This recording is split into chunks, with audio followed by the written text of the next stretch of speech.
نے کہا کہ ہم محمد کو رسول نہیں مانتے، آپ رسول نکالو، خالی نام ان کے باپ کے نام کے ساتھ لکھ دینا کافی ہے۔ یہی بہت بڑی فضیلت کہ محمد بن عبداللہ پہلے لکھ رہے ہیں، بعد میں آپ دوسرے نام لکھ رہے ہیں۔ مولا کائنات نے اس نام کو رسول اللہ کے کہنے پر رسول اللہ کے نام کو نکالا تھا۔ اسی طرح سے میں امیر المومنین کے نام کو نکالا، اس لیے کہ رسول نے مجھے یہ خبر دے دی تھی ایک وقت آئے گا آپ کے ساتھ بھی ایسا ہی ہوگا، آپ کے ساتھ بھی ایسا ہی ہوگا۔ پھر اس کے بعد کہا کہ رسول آپ کو سارے لوگوں کے درمیان میں اپنا خلیفہ وارث جانشین بنایا تھا، آپ اپنی امامت سے دستبردار کیسے ہوئے؟ کہا کہ میں کبھی بھی اپنی امامت سے دستبردار نہیں ہوا۔ کہا کہ پھر آپ مطالبہ کرتے ہوئے کیوں نہیں گئے؟ کہ دیکھو تم اس بات سے سمجھو کہ رسول نے کس کی شان میں میری ذات کی تشبیہ کعبے سے دی۔ کہا کہ اس سے ہمارے سوال کا جواب کیا ہے؟ کہا کہ آپ کی ذات کی تشبیہ، یا علی انت منی بمنزلۃ الکعبہ، اے علی آپ میرے لیے بمنزل کعبہ ہیں۔ تو کہا کہ ٹھیک ہے، یہ تو رسول کی حدیث ہے، ہم گواہی دیتے ہیں۔ اللہ کا کیا حکم ہے؟ وَلِلَّهِ عَلَى النَّاسِ حِجُّ الْبَيْتِ مَنِ اسْتَطَاعَ إِلَيْهِ سَبِيلًا، لوگوں پر واجب ہے کہ وہ حج کے لیے خانہ کعبہ تک جائیں۔ کہا کہ یہ بھی قرآن کی آیت ہے، اس سے کوئی انکار نہیں ہے، لیکن ہماری بات سے کیسے جواب ہوا اس کا؟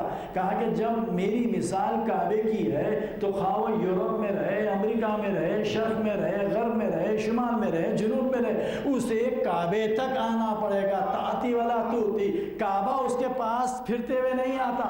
میں نے کب دستبرداری اختیار کی؟ تمہارا فریضہ تھا تم آ کر میرے ہاتھ پر بیعت کرتے، میرا فریضہ نہیں تھا کہ تمہارے پاس پھر کے بیعت۔ صلی اللہ علیہ محمد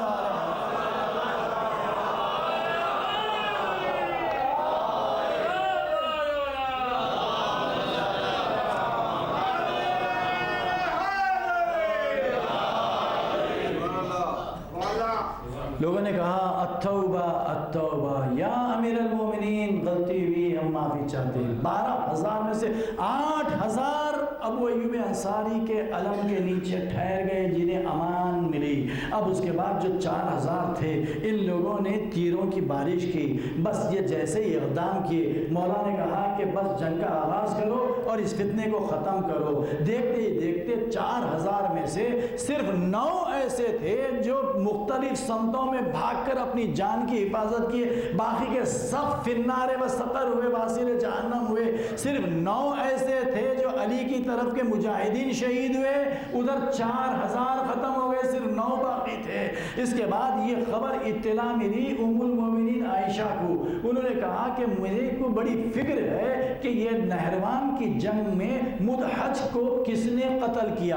ابو الحسن انصاری سے یہ روایت ہے، انہوں کہتے ہیں کہ میرے سے بلا کر ایک مرتبہ عائشہ نے پوچھا کہ یہ مدحج کو کس نے قتل کیا نہروان میں؟ میں نے کہا کہ علی ابن ابی طالب۔ انہیں یقین نہیں ہوا۔ اس کے بعد مسروق کہتے ہیں کہ میں بڑا منظور نظر تھا، گھر آیا جاتا کرتا تھا اور ام المومنین کا بڑا اعتماد ان کے اوپر میرا تھا، میرے اوپر ان کو بڑا اعتماد تھا۔ مجھ سے کہا کہ تم اس بات کی تصدیق کرو کہ مدحج کو کس نے قتل کیا؟ کہا کہ لا ریب، اس میں کوئی شک نہیں ہے، ابو الحسن امیر المومنین علی ابن ابی طالب۔ کہا کہ خدا ستیاناز کرے امر آس کا، جب میں اس سے پوچھی تو اس نے کہا کہ دریائے نیل پر اس نے قتل کیا۔ اس قدر بھی جھوٹ بولی جا سکتی ہے؟ اس کے بعد یہ ام المومنین عائشہ کے تاریخ ساز جملے ہیں، کسی بھی کتاب میں دیکھ لیجئے، ما یمنعی، آج مجھے حق کہنے سے جو میرے دل میں ہے کوئی چیز منع نہیں کر سکتی۔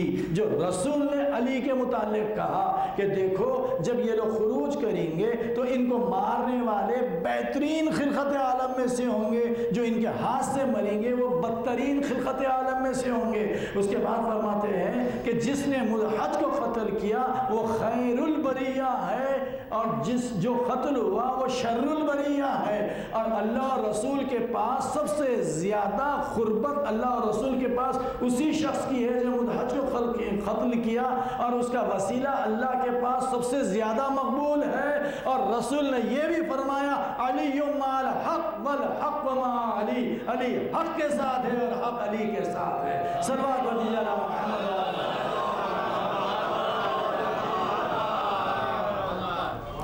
الظالمان۔ تو میں نے آپ سے یہ کیفیت جو لوگوں کی پیدا ہوئی مولا کے ساتھ تھے، جنگ صفین تک ساتھ تھے، میں کہہ رہا ہوں جو معاویہ کے مقابل میں ہوئی، اس وقت تک ساتھ تھے، مولا کی تائید کرتے تھے، لڑتے تھے، مولا کے حکم پر اتباع کرتے تھے، اطاعت مولا کو واجب جانتے تھے، لیکن ایک مرتبہ گمراہی جیسے ہی آئی کہ یہ مولا کو گناہگار سمجھنے لگے، ہزار خدا نخواستہ، خدا نہ کرے کہ یہ گمراہ باتیں سنتے سنتے ہماری کیفیت بھی وہ نہ ہو جائے کہ ہم مولا کی باتوں کو علیاذن باللہ غلط سمجھے، کبھی نہج البلاغہ میں اعتراض کرے، کبھی حدیث قصہ پہ اعتراض کرے، کبھی آئے مودت میں اعتراض، کبھی قرآن میں شک کرنے لگ جائیں۔ اس لیے کہ جب انسان اپنی مزاج کو قرآن، رسول، ائمہ کی مزاج کے تابع نہیں کرتا تو پھر یہ ہونا کسی کے لیے بھی ممکن ہے۔ وہاں تو مولا بنفس نفیس موجود تھے، ہمارے مولا کے درمیان 1400 سال کا فارق ہے۔ آج مولا کے تعلیمات بیان کیے جا رہے ہیں تو لوگ بے باکانہ انداز سے لعنت پڑھتے ہیں، گمراہی کہتے ہیں، یہ کہتے ہیں کہ یہ مخصر ہے، یہ مولا کا دشمن ہے۔ مولا کی بات آپ سمجھاتے ہیں، کہتے ہیں یہ مخصر ہے، مولا کی بات کہتے ہیں آپ، مولا کا فرمان کہتے ہیں علی کا دشمن ہے۔ تو اتنا شعور پیدا کرو کہ ایک باتیں جو ہو رہی ہیں یہ ہماری صرف اور صرف جہالت کی وجہ سے، دین کا حاصل کرنا واجب ہے، دین کا حاصل کرنا، لیکن یہ واجب ہمارے پاس ادا ہو رہا ہے ممبروں کے ذریعے سے، لیکن آپ یقین کرتے ہیں کہ ممبر پہ وہ بیان نہیں ہو رہا ہے جو ہونا چاہیے، تو سمجھ جاؤ کہ اب یہ دین کا حاصل کرنا واجب نہیں، اوجب ہے۔ اپنی اولاد کو خود اپنی نگرانی میں دین کی تعلیم دینا، ورنہ ہماری نسلوں کی ایمان کی حفاظت نہیں ہوگی۔ جب تک کہ یہ دین پیسوں کے ذریعے سے ترویج ہوتے رہیں گا، پیسے کے خاطر مجالس ہوتے رہیں گے، اس وقت تک اخلاص نیت کا آنا محال ہے۔ میری نیزیں دے رہیں گی کہ جتنے پیسے ملیں گے تو پھر میں اسی طریقے کی مزاج کی بات کروں گا، میں اسی مزاج کروں گا۔ تو جب پیسوں کو دیکھ کر میں اگر بیان کرنے لگوں تو آپ جانتے ہیں یہی پیسے تھے جس کے خاطر قاضی شرح جو مولا کائنات کے زمانے میں بھی قضاوت کے منصب پر فائز تھا، حسین ابن علی کے قتل کا فتویٰ دے دیا۔ یہ پیسے ہیں، پیسے بہت بری چیز ہے، تو یہ چیز سمجھنے کی ضرورت ہے عزیزان ایمان۔ بس کربلا ایک ایسی درسگاہ ہے، کیونکہ آج حسین کے وہ سب سے چہیتے بیٹے کا ذکر ہوتا ہے اس خانے میں، جو علی اکبر ہے۔ علی اکبر کے نام کے ساتھ آپ کے ذہن علی میں جو منظر گھومے، بھرپور جوان، انتہائی خوبصورت جوان، ایسا کہ جس کا چہرہ دیکھنے سے حسین کے دل کو تسلی ملتی تھی، وہ علی اکبر۔ تو کربلا ایک ایسی درسگاہ ہے جہاں پر مقرر قرآن نازل ہوتا ہوا نظر آ رہا ہے۔ یہ کربلا کیسی درسگاہ ہے؟ علی اکبر حسین نے دیکھا کہ اللہ کی جانب سے یہ حکم ہے، یہ آیت ہے، لن تنالوا البر حتی تنفقوا مما تحبون، کہ ہرگز سعادتوں کی معراج حاصل نہیں کر سکتے تا وقت کہ جو تمہیں سب سے زیادہ عزیز ہے وہ اللہ کی راہ میں انفاق کر دو۔ پیسوں کا انفاق، وجوب، زکوٰۃ، خمس نکالنے کے لیے انسان کا دل تنگ ہوتا ہے۔ حسین تو کتنا عزیز رکھتے تھے اپنے نانا کے مقبرے کو، روضے کو، مدینے کو، لیکن وہاں سے نکالے گئے۔ حسین کا انفاق شروع ہوا راہ خدا میں، یہاں تک کہ حسین مکہ پہنچے۔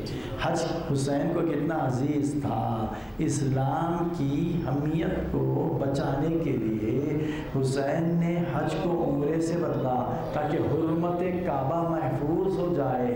حسین کا انفاق جاری رہا۔ اس کے بعد خیام اہل بیت کو فرات کے کنارے نصب کیا گیا، کہاں ہٹا لیا جائے، حسین خیموں کو ہٹا لیے، انفاق جاری ہوا۔ پھر اس کے بعد یہ نوبت بھی آئی، پانی بند کر دیا گیا، حسین نے صبر کے ذریعے انفاق کیا۔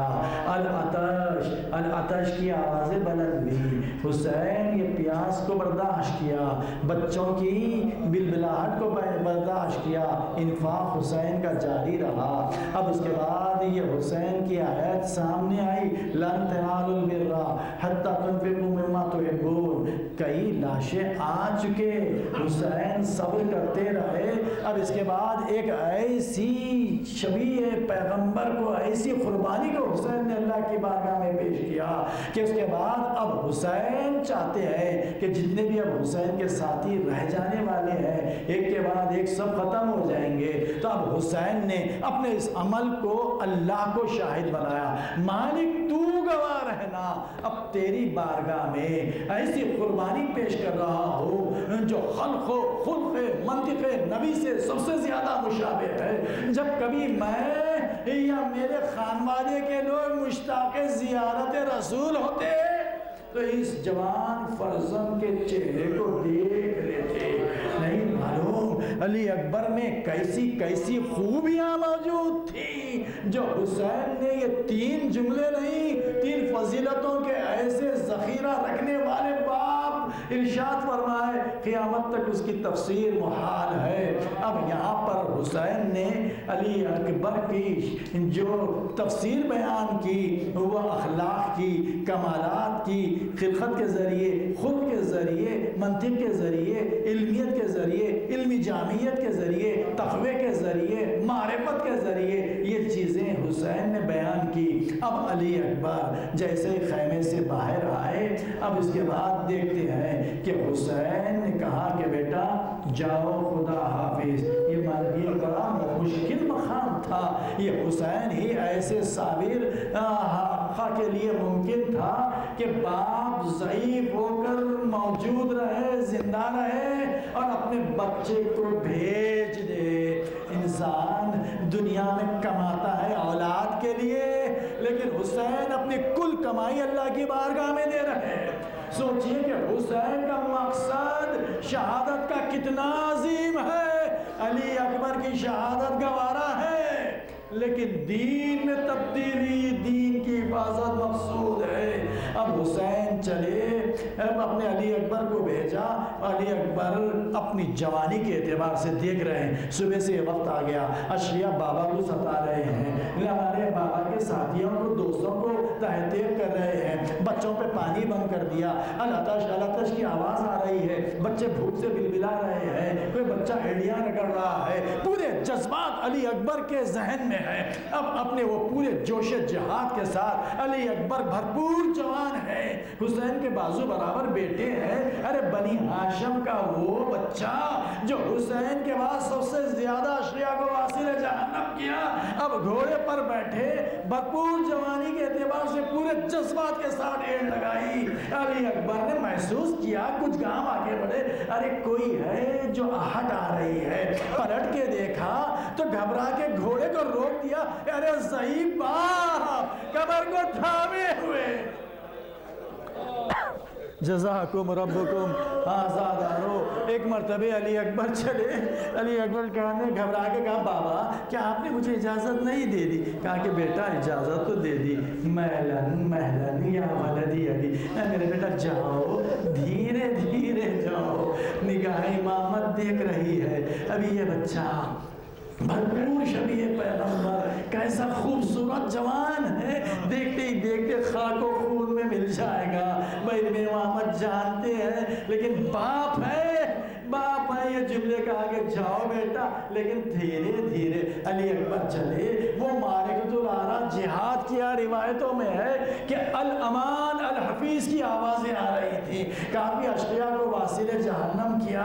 اب اس کے بعد جب علی اکبر واپس آئے اپنے باپ کی زیارت کے لیے کہ بڑی دیر ہو گئی، جمال مبارک کی زیارت نہیں ہوئی، تو اس کیفیت میں آئے تھے، دونوں کونیوں سے ہاتھ کے خون بہ رہا تھا، جسم سے خون بہ رہا تھا، اسلحہ کی گراماری، دھوپ، جنگ، تمازت اور پھر جنگ لڑ کے آنے کے بعد شدت پیاس میں مزید اضافہ ہو جاتا ہے۔ باپ سے بیٹے نے ایک معروضہ کیا، بابا اگر تھوڑا پانی مل جاتا تو آپ دیکھتے آپ کے بیٹے کی جنگ کس طرح سے وہ کرتا کہ لوگوں کا سامنے ٹھہرنا محال ہو جاتا۔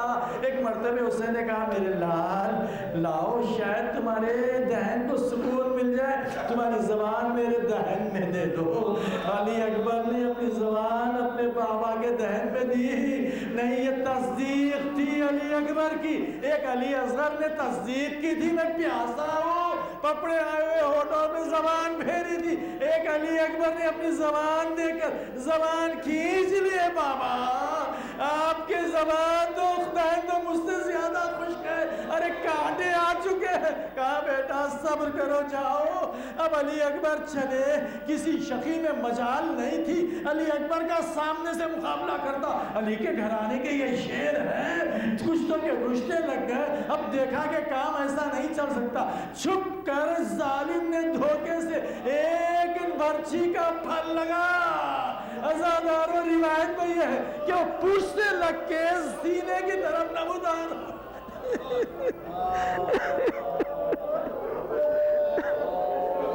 برچھی کا پھل، ارے برچھی لگی پشت پہ تو پھل سینے سے نمودار ہو گیا۔